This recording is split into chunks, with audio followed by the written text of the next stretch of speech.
Hey there, my name is Jonathan. I'm the Senior Developer Relations Manager here at Matillion.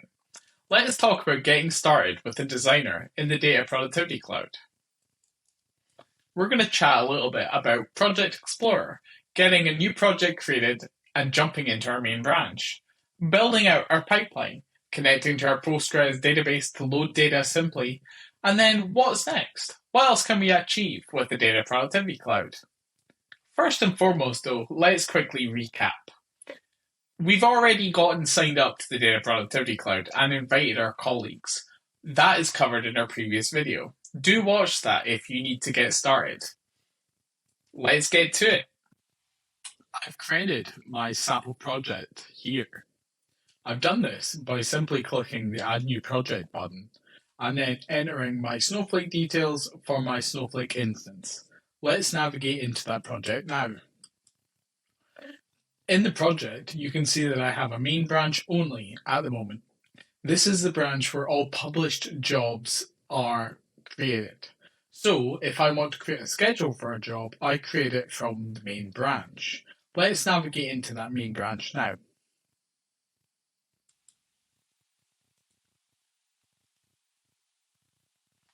To get started, I'm going to create an orchestration pipeline.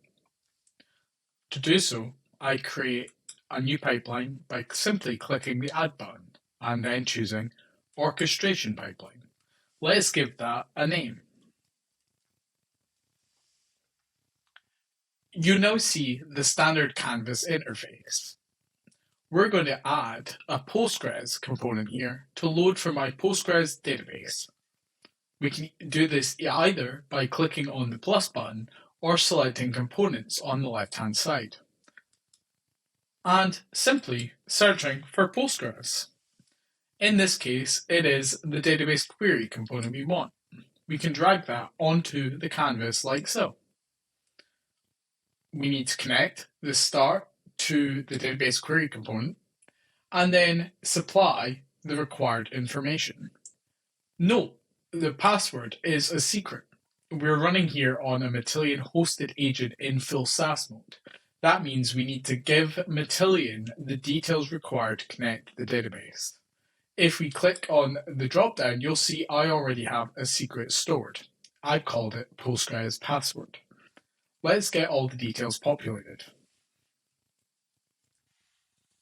Now that the details are populated, let's choose Basic. And we can now select our schema, source, and destination. First, we'll choose a schema. Then, a data source. And then a data selection. In this case, we're going to use all the columns that are available. Then we simply click Next. For the destination, the target table, let's just call it the same as what we named the source table.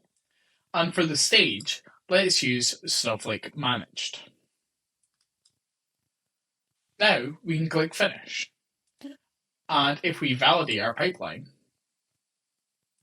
and look at the task history, you'll see that the validate was successful. Into the sample data panel, click on the component one more time, and click Sample Data, you'll see that we have a list of data available. Let us now run this pipeline.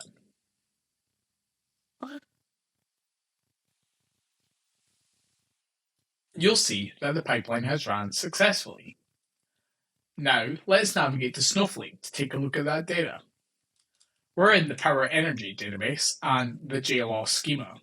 Let's give this a refresh to see if there's anything new. And just like that, we have our orders table available for us within Snowflake. Let's run a quick bit of SQL. And by running a quick select statement, we can see that data now within our Snowflake instance. Let's jump back to the designer. In the designer, now that we're happy with this, let's go into the Git menu. Git is an important part of the data ops story here within Matillion.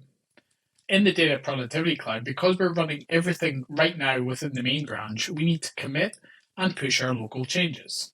So let's just say commit message is added orders